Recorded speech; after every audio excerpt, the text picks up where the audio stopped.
Now, what you do about it, if it turns out that Black people really do have a little bit less of something that would probably be referred to with a lot of letters and a number and a subscript, and whether or not in 100 years you could just insert that into Black people to bring us up into line with others, there's more imagination required there than I have. I don't happen to be a sci-fi person, and I'm pretty sure that I'll be dead or close to it in 100 years. I actually don't intend to die, but if it happens, I'm not going to last that long. So, yeah, it's a tough one. But in terms of the data being in, I think Murray was referring to what he just put in his book. And on my late departed Substack, I wrote about it.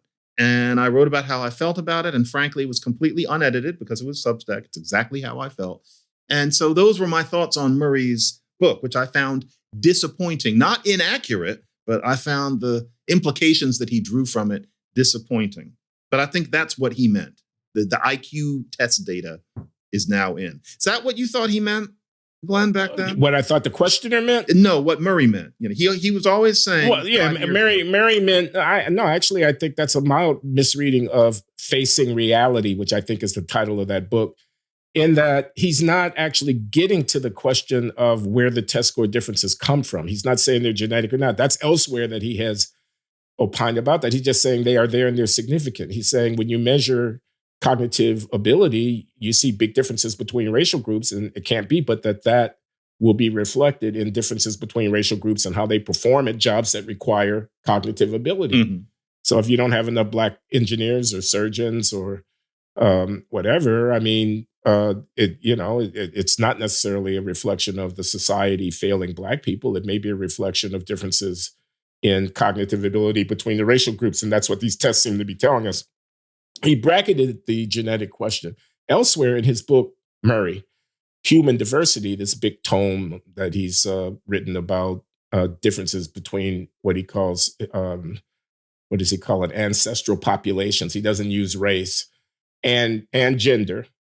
He goes into that as well. He basically says there are human differences. There are differences between populations that descend from Northeast Asian ancestry, from sub-Saharan African ancestry, from Northern European ancestry. He says there are just these differences. That's in the data.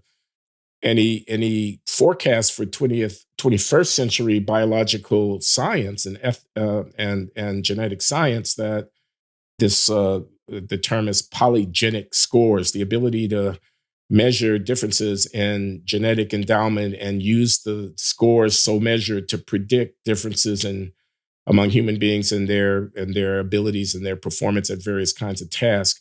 He thinks that's going to be a bigger and bigger thing as geneticists learn more and more about the human genome and how it correlates with various kinds of behavior.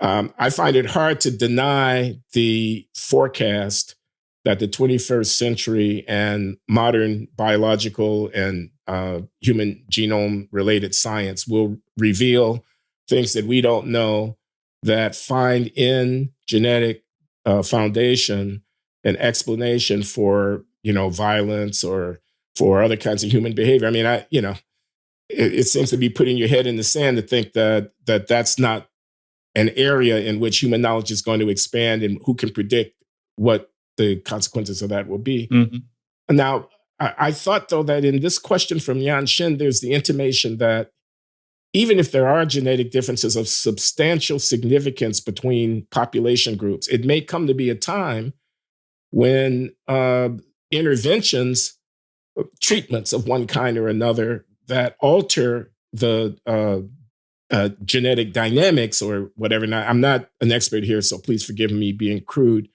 will remedy. I mean, a little bit like, I'm nearsighted. I don't see well. I have glasses.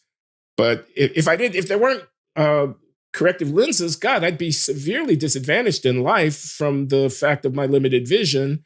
That's surely partly a genetic thing.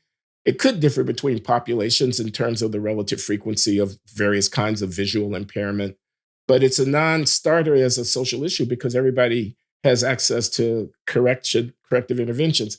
I would expand that kind of idea when we talk about cognitive ability. What about pedagogic intervention? What about early childhood nutritional and cognitive development and stimulation intervention? What about politically mediated expansion of social services so that the fact of having not especially literate parents doesn't come due to preschool and early childhood education and advanced technologically mediated. We got computers, everybody's networked. My teacher doesn't have to be right here at hand. I mean, who knows in 20 years or 30 or 50 years how the socially organized means of the development of human cognitive ability will have been altered so as to make the playing field much more level across families. I can't predict what's going to happen in 30 years, but it's certainly a possibility, which leads me to a conclusion. We must not fear going wherever the evidence leads us. And Charles Murray doesn't have to be our guide. I don't have to follow him, but we should follow the evidence when it's reporting to us differences between aggregate population subgroups by race or ethnicity that seem to bear on important social outcomes. I mean, the violence and homicide numbers are just really through the roof in terms of the disparity. It's an order of magnitude. Could it all be poverty? Yeah, I suppose perhaps it could be, but it might not be. It might not be. And often, and this is another point I want to make, these genetic differences, if any, show up not so much with respect to the typical person, but with respect to outlier behavior. In athletics, you have to be 1 in 1,000 to make it onto the television screen, running and jumping and shooting and throwing. You got to be way, way, way out in the right tail. It is very clear if you look at the composition of the National Basketball Association or the National Football League or whatever, that African Americans are vastly overrepresented amongst people who do this. Just a little. This does not necessarily mean that white men can't jump. It just means that amongst those who can jump the very, very highest, the quickest, and the most agile, white men are underrepresented in comparison to the numbers in the population. Is there a genetic component to that? I don't know, but how could you rule that out a priori? How could you just dismiss that possibility? Well, likewise, the people who do string theory are not a random draw in the population. They're like the guys who can make it into the NBA or the NFL. They're 1 in 1,000. They're 1 in 10,000. If Blacks are underrepresented in that realm, do I know as a matter of fact that population differences in genetic makeup have nothing to do with that outcome?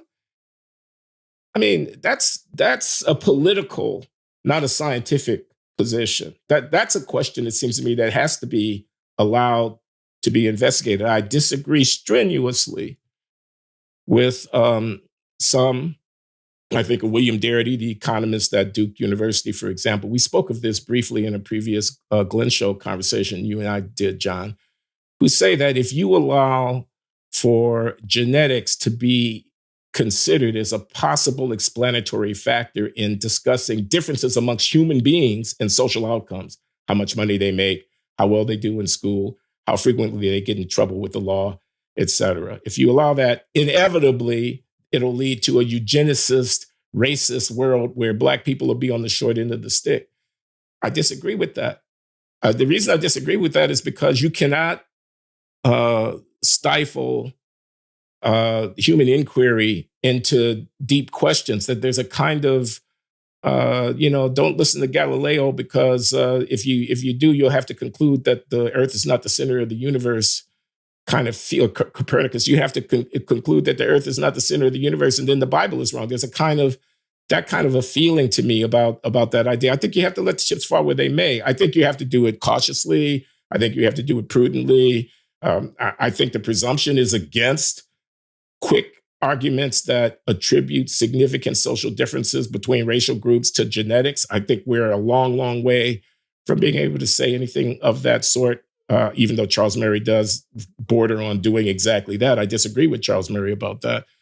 But I think the idea that you would foreclose inquiry of this sort is a terrifying thought in my mind.